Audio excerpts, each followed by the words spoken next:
Dasar Tuhan baik, anugerahnya kekal selamanya.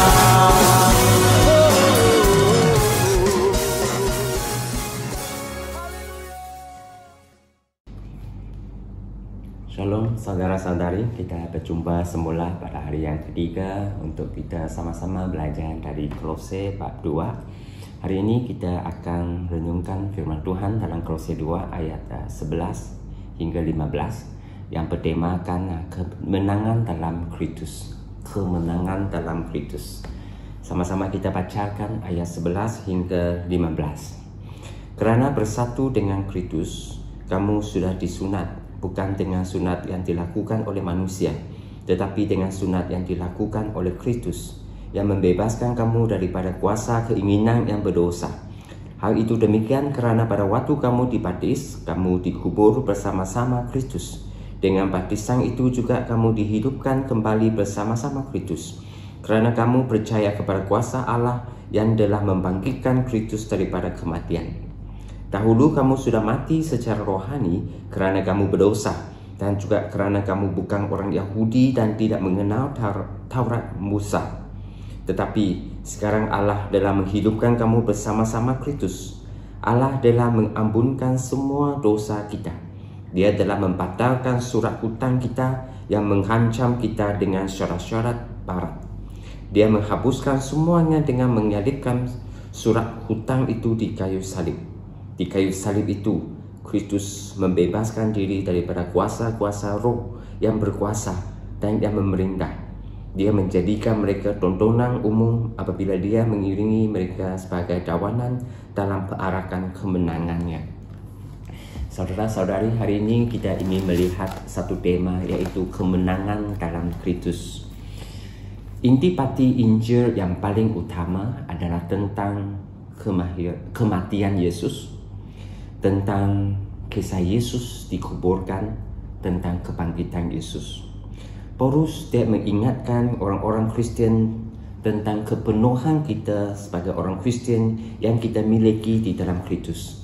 Semalam kita telah belajar dan merenungkan tentang kepenuhan Kristus. Dia adalah 100% Tuhan kita, di mana kita tidak perlu lagi perkara lain untuk menggantikan Yesus. Ayat 11 hingga 15, dia memberikan kita satu penjelasan kepada jemaah, bagaimana kita boleh menikmati hidup kepenuhan ini dalam Kristus. Bagaimana kita menikmati hidup kepenuhan dalam Yesus, yaitu hidup yang penuh dengan kemenangan. Saudara-saudari, saya ingin kongsikan beberapa perkara di sini. Yang pertama, yaitu penanggalan tubuh yang berdosa dalam ayat 11. Kita perlu tanggalkan tubuh yang berdosa ini. Maksudnya kita perlu putus hubungan dengan hidup yang lama. Kita perlu tinggalkan manusia yang lama, serta kelakuan-kelakuan lama kita. Setelah kita menerima Injil, hidup yang kotor, yang berdosa ini kita telah tinggalkan, dan jangan lagi kita mengikutinya. Hidup yang suka menipu, hidup yang malas, hidup yang cemburu, hidup yang balas dendam, hidup yang tidak sabar, hidup yang benci dan sebagainya. Semua itu kita tinggalkan. Kita sudah dibeli oleh Yesus, dan sekarang kita sudah hidup di dalam kemenangan Yesus. Yang kedua, manusia lama sudah dikuburkan. Yang hidup sekarang adalah manusia baru. Kehidupan yang telah dibangkitkan oleh Kristus adalah satu kehidupan yang baru. Satu kehidupan yang bukan lagi manusia lama. Bahwa manusia lama itu kita telah kuburkannya. Dan sebagai tandanya adalah baptisan. Kita menerima Yesus.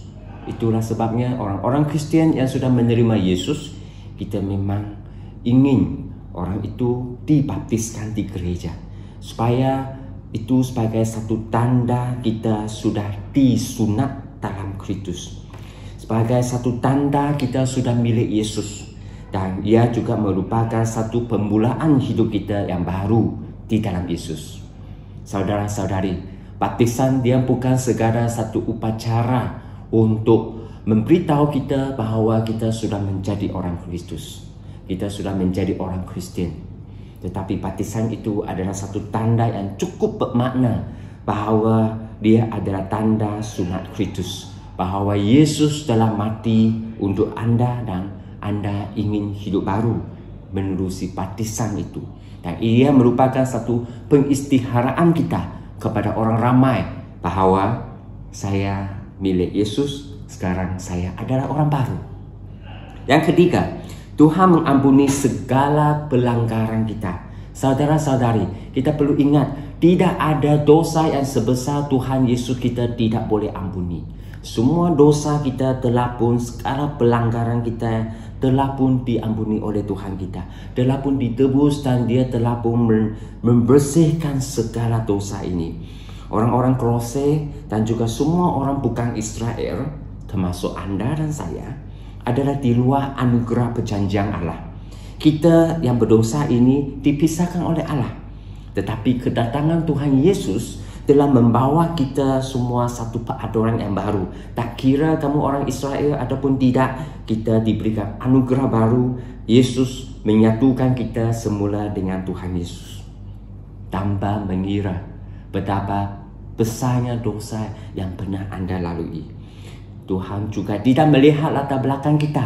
Tak kira suku kaum anda, tidak kira laki perempuan, tidak kira latar belakang kita orang kaya ke orang miskin.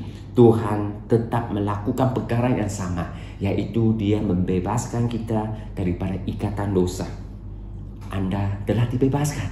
Inilah perjanjian bahawa kemenangan adalah milik orang Kristus yang kita telah memiliki Tuhan Yesus. Saudara-saudari, perkara yang keempat adalah bahawa kita tidak lagi terikat dengan ketentuan, peraturan-peraturan dunia ini. Seperti seorang yang dipenjarakan, apabila dia diistiharkan, dia telah dibebaskan oleh mahkamah, maka dia boleh keluar dari penjara. Dia tidak perlu lagi mengkurungkan diri di dalam penjara. Saudara-saudari, inilah kebebasan yang dimaksudkan di sini. Kita tidak lagi diikat oleh peraturan-peraturan tertentu. Hari ini kita sudah memiliki kebebasan. Sebab Yesus adalah di atas semua peraturan-peraturan di dunia ini. Dia telah mengistiharkan kita dibebaskan.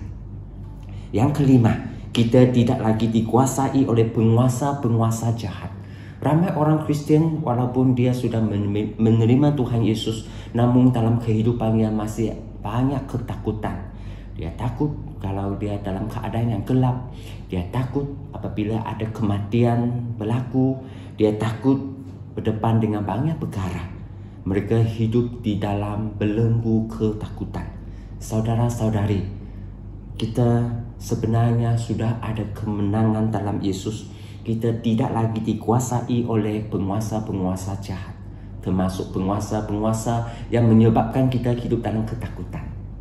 Saudara-saudari, Yesus telah menang ke atas kematian. Dia sudah memberi kita kemenangan. Sebab itulah kita tidak perlu lagi hidup di bawah kuasa-kuasa gelap. Kita sudah menang. Saudara-saudari, kita sudah menikmati kepenuhan dalam Kristus. Hari ini kita belajar, kita hidup penuh kemenangan dalam Kristus. Kita sudah diampuni dengan sepenuhnya. Kita sudah menikmati kepenuhan dengan sepenuhnya. Kita menikmati kemenangan dengan sepenuhnya.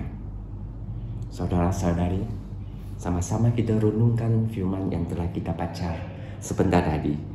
Apakah tangkapan saudara-saudari setelah mengetahui bahawa segala yang anda miliki hanya terdapat di dalam Kristus dan Yesus berjanji memberikan kita kemenangan?